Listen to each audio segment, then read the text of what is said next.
এই সর্বনাশের মূলে হইল রাজ্যের এই মুখ্যমন্ত্রী মমতা বন্দ্যোপাধ্যায়। আমি এবং আমরা ল পড়িনি, কিন্তু আমরা ল মেকার দীর্ঘদিন। আমরা বারে বারে বলেছি রিভিউ পিটিশনটা তখনই লাই করবে যখন যোগ্য অযোগ্য তালিকা নিয়ে রাজ্য সরকার অর্থাৎ এসএসসি যাবে।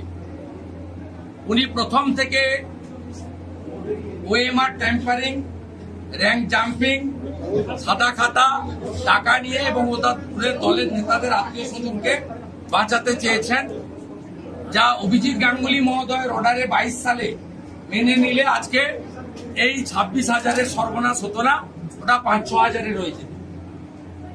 উনি যতবার রিভিউ পিটিশন করুন না কেন, ইতিমধ্যে SSC review petition set aside হয়েছে এবং সেখানে আরো জটিলতা বেড়েছে। গ্রুপ সি এবং গ্রুপ ডি যারা যোগ্য তারাও বঞ্চিত হয়ে গেছেন। এসএসসি রিভিউ পিটিশন করতে গিয়ে পুরো লটটাই বাদ চলে গেছে। ওই 4,000-এর মধ্যে কিন্তু অযোগ্য আছে, যোগ্য আছে।